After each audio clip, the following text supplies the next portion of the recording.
Okay, before we get started, I want to show you how I opened my show last week. I thought it was really fun. Yeah, okay, imagine I'm singing, right?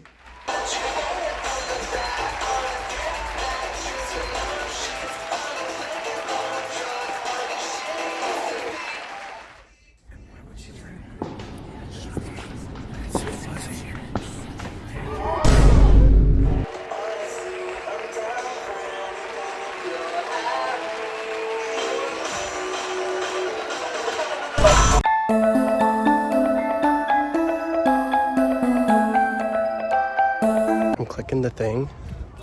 Wait, there it is. Hello. It is a beautiful day outside. It is 75 degrees. It is the warmest it has been in months. It's been the coldest winter literally ever. So this 75-degree day in March should be hitting, and it's not because I feel like shit. For the first time in literally my entire life, I auditioned for something that not only did I actually care about and have my heart set on, low-key, but I also feel like I had a pretty good chance of getting, and I did not get picked. And so I am feeling like fucking shit about it. Oh my god. I guess like you're supposed to probably go through this when you're like 12, but I didn't start really trying to be a musician or anything until I was older, so I never like went through losing dance recitals or whatever. Literally don't know how to cope with this like at all. I ended up bought the entire menu at Dunkin'. I got their new, this is a tropical mango zero sugar refresher. Fucking fire, to be honest. And I would say that if it wasn't, because I just really need that right now. Yeah, I would love to enjoy this sunny, beautiful day out, and I feel like shit. So that's fun. I want to talk about something that's going to make me feel better, and hopefully you will enjoy more. So I want to tell you about Dan and Phil. Ever heard of them? So, if for some reason you are unaware, I was gonna sock slide into the frame, but I had to take them off because it's hot in here. If you were unaware, Dan and Phil are British YouTubers. They've been making YouTube videos since 2006 and 2009, respectively. No, not respectively, because they're Dan and Phil. No.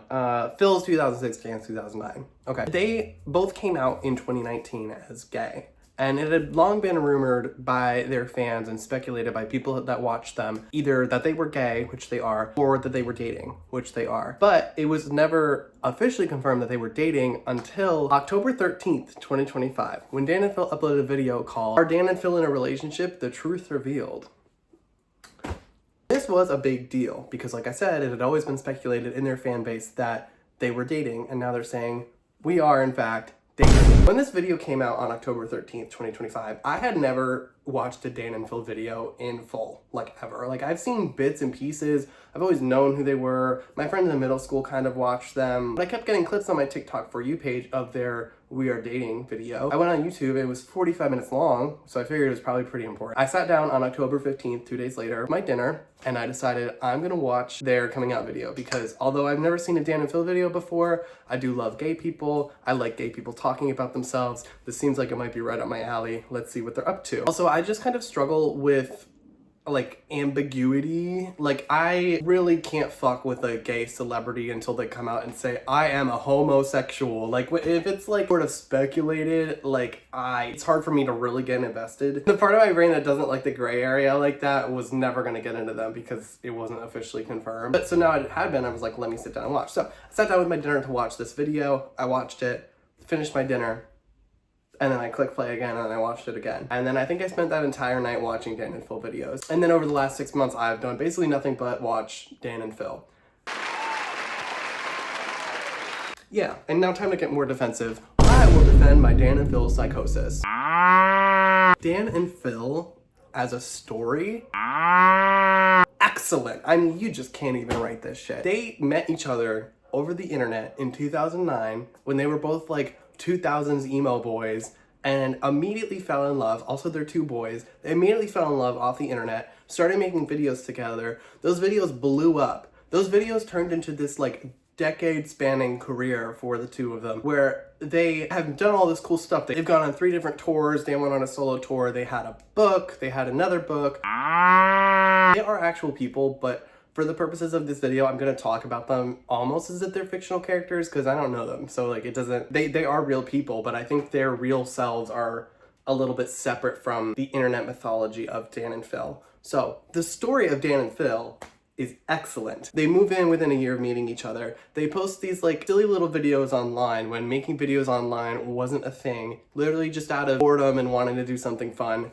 It spiraled into this like decades-long media career where they've like all these different running gags over the last 15 years. And even more importantly, or I guess more impressively than that to me, is their career is not predicated solely on the fact that they're in a relationship. Like, they don't make couples content, although they are a couple. Definitely a section of people watch them back in the day because of the fact that they thought they were dating or they thought they were gay. The reason that they've been successful for so long, because if it was just like, oh, we think these two emo boys are dating, that would probably fizzle out pretty fast. They're excellent entertainers. Like, they're just really, really good at like making things and making lots of different things, putting a lot of effort into a calendar, stuff like that. They're really good at kind of like not stringing along their fan base, but they're creating lots of different inside jokes and remembering to refer back to them and all that kind of stuff.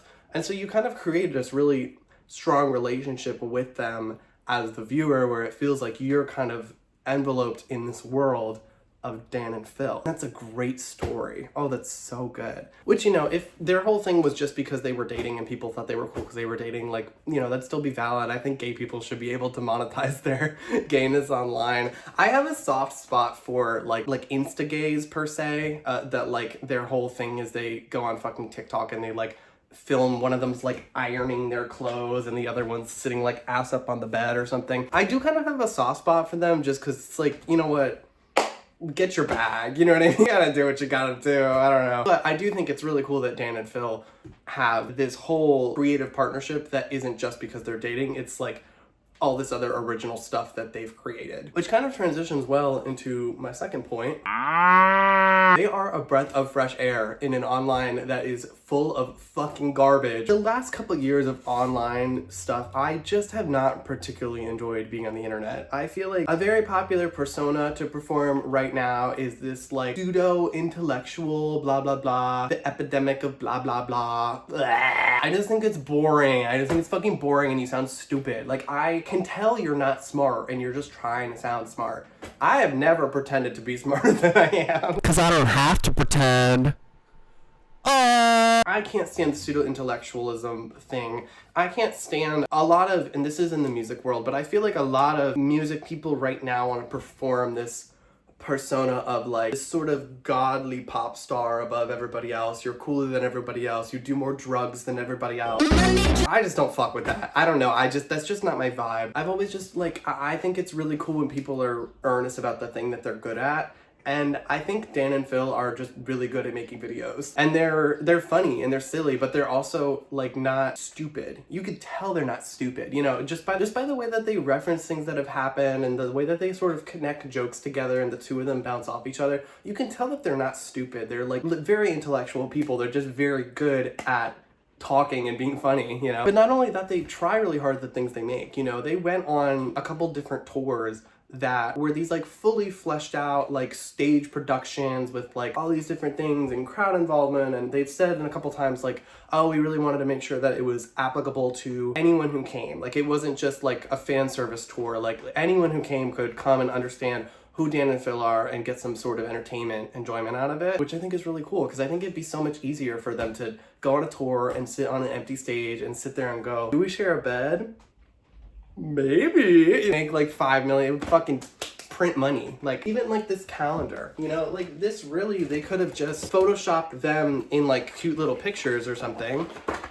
But like this is all like stuff that's made out of like cardboard in the real world that they did a photo shoot with. I think that's really cool. I just feel like a lot of people online like are right now just are not trying very hard, or you can tell that Dan and Phil do it for the love of the game. Even if obviously they make money off it, this is their job. But you can tell that they create things online because they love creating things online. Whereas I feel as though a lot of newer people who make stuff online, whether that's YouTube videos or trying to become a musician or whatever, a lot of them, at least in the last couple years, it feels like even more than ever, people are doing it from a place of like, I'm posting my music online because I want to be a celebrity and not because you make music. Just spending all day making ads in your room. Dan and Phil don't do that. And that's why I really like them. I get really excited when gay guys are successful, just kind of in general. And Dan and Phil make me extra excited because they're like nerdy, geeky losers.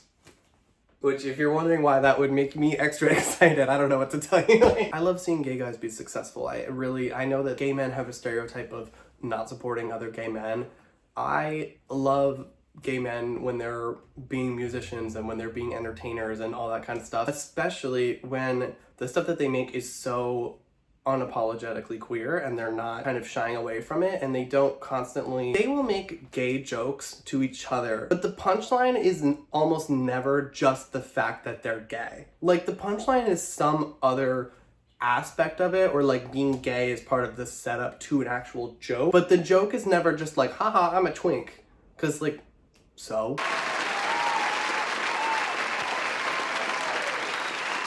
small, but it's important to me because I'm a fucking triggered liberal. But like, when they did that TikTok challenge of like picking your partner and just saying that they put stuff up their butt or whatever, Phil, when he did his first half of it, which is where you say like, oh, I didn't put anything up my butt, says like, what if I put up my butt? Nothing weird. Dan moves on to Dan. This is such a silly example, but it's like, it's small details like that where it's like, I think nothing weird is important, because otherwise the joke is that you put stuff up your butt, and when you're gay, that's kind of what you do. So that being like the punchline is being homophobic towards yourself. I mean, I love supporting other gay men, but a lot of gay men do that online. And much like the insta gays, I do have a lot of grace for people who get online and just turn into like a gay jester for people, because I think it all comes from a place of insecurity. When you're insecure, you seek attention. And a really easy way to get attention as a gay man is to just like clown yourself out for clicks. In a way that's like, you're not actually making jokes, you're just kind of being like, haha, I'm gay, you know? I think a lot of younger gay men go through this, like especially in like middle or high school, if you were out in high school, where like your gayness becomes the punchline to like everything you do. So when gay men try to use that to create like an influencer career or a YouTube career or whatever, I have grace for that because I understand it's coming from a place of insecurity. But I really like that Dan and Phil don't do that. I have gay jokes, but the joke isn't just that they're gay, and that's like the whole punchline is basically what I'm saying. Also, like I said, the fact that they're like kind of nerdy and geeky, which I'm not like the nerdiest, geekiest person in the world.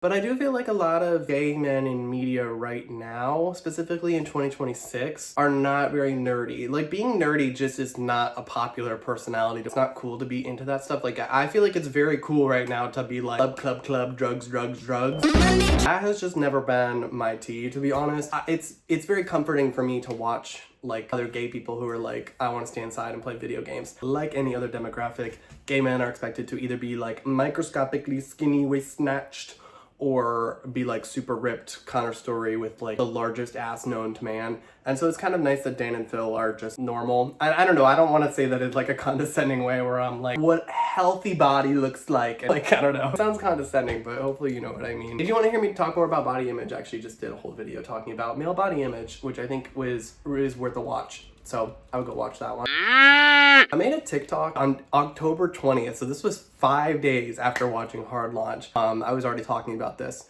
I'm just gonna play it in full. Recently, Dan and Phil revealed they've been dating like the whole time since 2009, which like when I gained sentience, like I think my first memories are from 2009 because I'm 22. Anything that's ever happened to me, like ever, like graded, like playing kickball, being in marching band, going to college, picking a college, graduating from college, my first relationships, like wearing Converse to the fucking 8th grade dance, like when I almost died in a car accident, when I made my album, when I made my EP, when first job, you know what I mean, getting fired from a job, like when I did DoorDash for 9 months straight and wanted to every single day, like all of it. Like they were dating, and I know that's not the point I'm making. When I really like sat and thought about that, and like comforting in a way, like that actually, it feels nice. It's like, wait, like no matter what has happened, like this one immutable thing throughout my whole life has been that Dan and Phil have been going out. Which leads me to like, I think this is how people feel about like religion, you know? Obviously it's missing the worship aspect. Cue the 20-minute video I'm making about them. And like, I mean, they're not watching over me like God is, but a big part of religion is just kind of the knowledge or the belief that like something is there, something omnipresent that's always been there and always going to be there. And for me, because my life started effectively in 2009, That's been Dan and Phil dating. Kind of my god in a weird way. Yeah, I don't really have anything more to add to that, but I felt like that would be included. If you don't mind, I'm gonna do this really quick.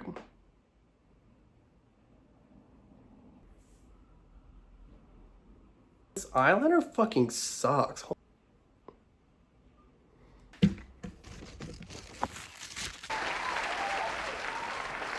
Anyway, I never got to have a Dan and Phil phase in middle school. I'm 23 years old, and I don't think there's inherently a joke about me watching Dan and Phil as a 23-year-old, because I do think their content is not as childish as you would assume it is, just because they're Dan and Phil. But I am 23, which in 2026 means I'm 65, I'm about to retire, I should probably kill myself, and I will never have anything interesting to say culturally or artistically ever again. I never got to have a Dan and Phil phase in middle school, and so I kind of feel like I missed out on that a little bit. Because watching them now, I'm like, if I was out in middle school, I would have loved this. Like, I would have thought this was so fun. Especially if they were out. Like, I know, you know, they had their own issues to work through and everything, but if they had been out that whole time, I would have liked them a lot more. Which I'm sure, you know, they've talked a lot about how they both feel like they were worried about losing subscribers if people knew that they were gay or that they were together. Like, I would have been way more likely to watch them if I knew that they were actually dating. So hopefully that message reaches not Dan and Phil, but maybe somebody. Just be yourself. It's much more, you know, it's very important. I know it's like cliche, oh, be yourself. I just came up with this right now, actually. You should be yourself.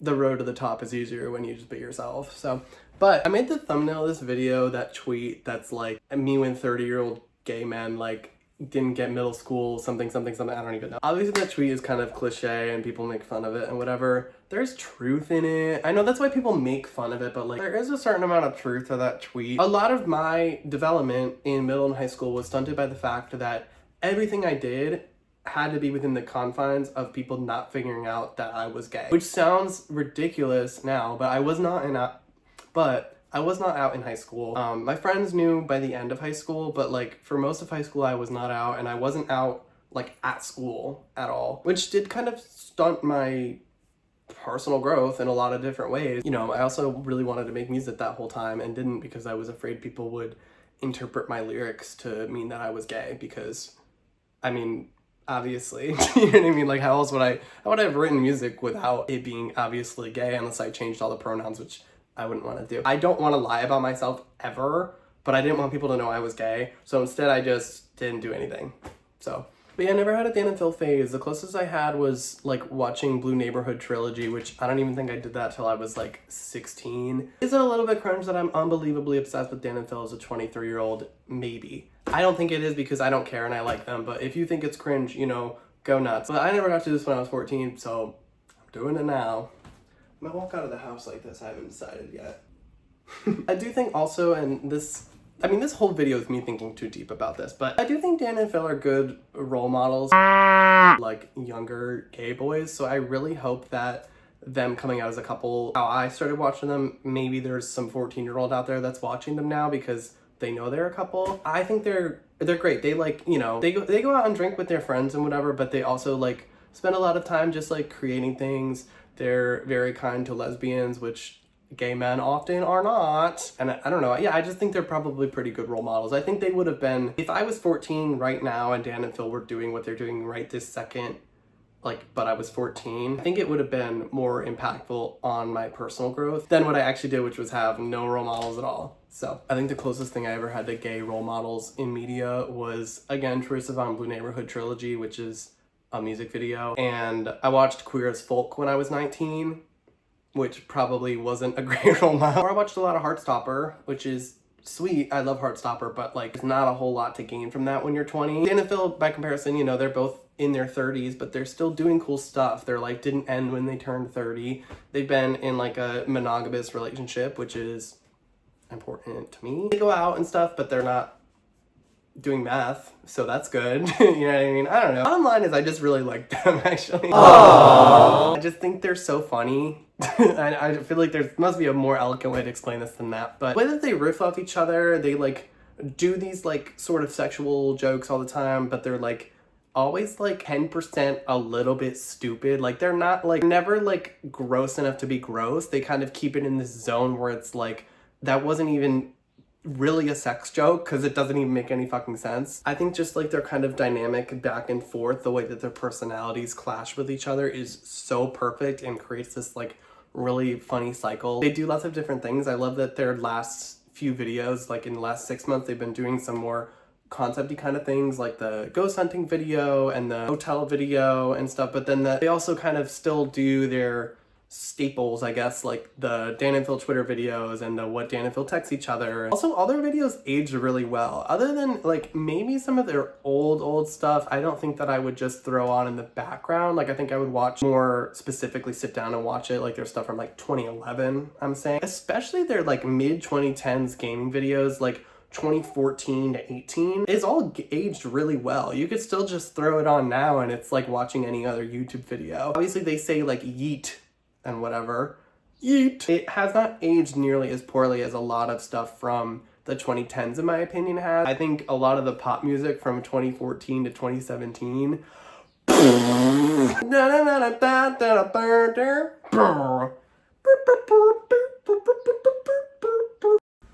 Okay, if you don't know, I'm a singer-songwriter, and I wanted to start giving more of like an insight to my songwriting on this channel. So I'm gonna be adding these to the end of videos. This is a song I've been working on. There's no lyrics for the verses yet, so I'm just gonna play the chords so you like understand what key we're in, but I'm gonna be doing gibberish, so. Okay, we're in E major. And something, there'd be a verse here. You don't have to worry, cause boys don't hit me up, but even if Troy Sivan was at my front door, slide a note underneath and tell him no thanks, never been this in love before.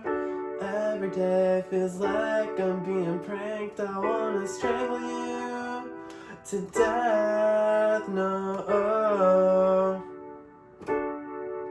I wanna strangle you to death, no.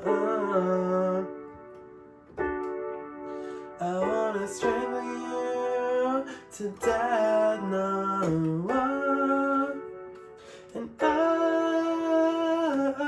And there'd be a bridge here, and a da-da-da-da. And there'd be a bridge here. Blah blah blah blah blah blah blah. Blah blah blah blah blah blah blah blah blah blah blah.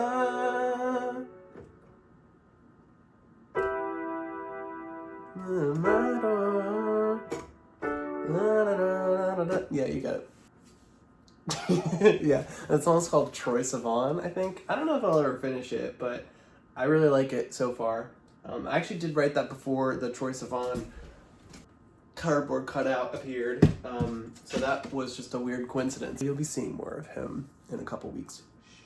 Pretend you didn't see him. If you found this interesting, subscribe. I'll be making more videos, and I make music. I just put out a song called Taped to My Ceiling, which today it's a 70-degree day. It's beautiful outside. It's the perfect weather to listen to it. So if you're watching this today, which you're not, but if you're watching this on a day where it's also 70 degrees, you should go get in your car and listen to it. It's like a really good song for that.